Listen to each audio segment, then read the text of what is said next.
Pessoal, pronto aí, ó. Fazer silêncio, virar pra frente, prestar atenção aqui, pegar a prova para que juntos possamos aí corrigi-la.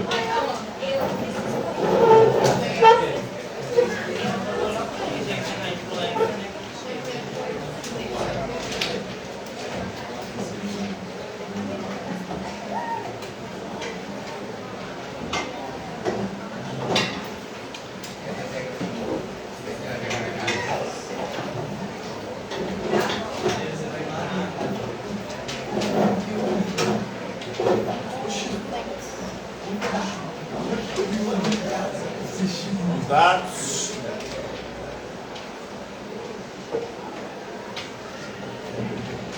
Prova facinho, hein? Vai todo mundo fechando. Todo mundo colou. Alguma coisa acontecendo aí. Da maneira pela qual adquirimos qualquer conhecimento constitui suficiente prova de que ele não é inato. O que significa mesmo conhecimento inato? Quem defende conhecimento por ideias inatas é o racionalismo, os inatistas, né? Está na obra Um Ensaio Acerca do Entendimento Humano, de John Locke. O empirismo, que é uma corrente filosófica da qual o Locke fazia parte, afirma que o conhecimento não é inato, pois sua aquisição deriva da experiência. O empirismo é a corrente filosófica que defende que nós conhecemos graças a quê? Experiência sensível, os sentidos, né? É em partes uma forma de ceticismo. Em Hume é uma forma de ceticismo empirismo, mas nem sempre é um ceticismo, porque o ceticismo acredita que não é possível conhecer ou ter certeza de coisa alguma. Para os empiristas, a gente pode obter conhecimento, e os conhecimentos têm como princípio origem os sentidos. O pensamento errado aproxima-se do modelo científico cartesiano. Não, René Descartes era um racionalista, é o oposto do empirismo. E o Descartes, ele defendia a existência de ideias inatas. Defende que as ideias estão presentes na razão desde o nascimento. Não, quem defende isso é o inatismo, racionalistas, como o próprio Descartes. Né? Número 2. Nesta concepção de aprendizagem, o homem é considerado desde o seu nascimento como sendo uma tábua rasa, ou seja, uma folha de papel em branco. A aprendizagem decorre de estímulos do mundo externo, uma descoberta por ser uma novidade para o sujeito. No entanto, este conhecimento já se encontrava presente na realidade exterior. Esta é a alternativa correta que define a concepção de aprendizagem em questão. Não é associacionismo, não é natismo, não é interacionismo, não é construtivismo, é o empirismo, é o ambientalismo. O ambiente fornece aos nossos sentidos o conhecimento que a gente divulga. Em sua investigação acerca do entendimento humano, David Hume, que também é um empirista, fala daquele que considera ser o único princípio que torna útil a nossa experiência e nos faz esperar no futuro uma série de eventos semelhantes àqueles que apareceram no passado.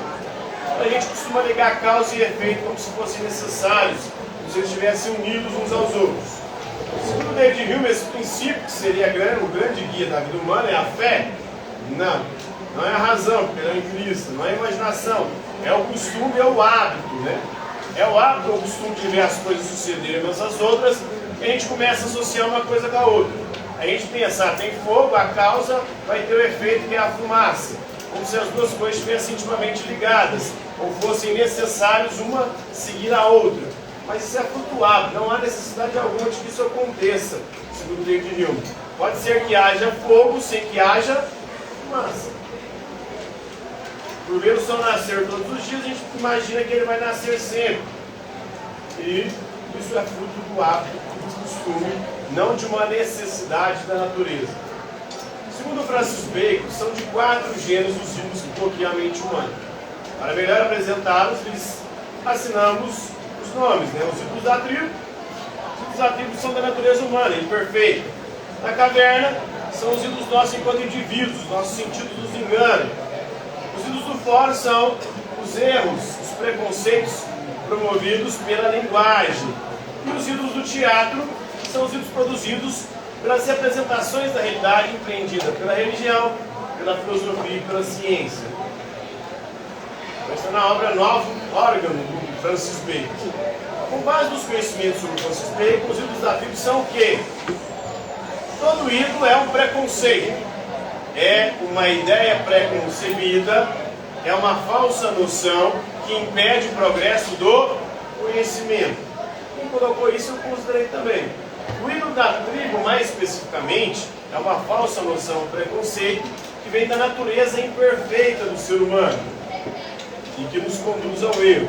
Somos imperfeitos, por isso somos seres falhos, e por sermos falhos nós cometemos equívocos no conhecimento, induzimos preconceitos e falsas noções. A palavra empirismo vem do grego empereia, ou empiria, que significa experiência sensível, dos sentidos, dos 5 sentidos: visão, audição, tato, paladar e olfato. Os empiristas, ao contrário dos racionalistas, enfatizam o papel da experiência no processo de conhecimento. O Francis Bacon, em 1561 a 1626, ele foi influenciado pelo espírito da nova ciência, ciência moderna. Ele procurava não um saber contemplativo ou desinteressado, que não tivesse um fim em si, mas um saber instrumental, um instrumento de dominação, que possibilitasse a dominação da natureza. Qual que era o lema da filosofia dos Francis Bacon? Saber é poder. Eu considerei outras respostas que tinham a ver com o empirismo e com o método indutivo também do Francis Bacon. Beleza? Então, é isso aí.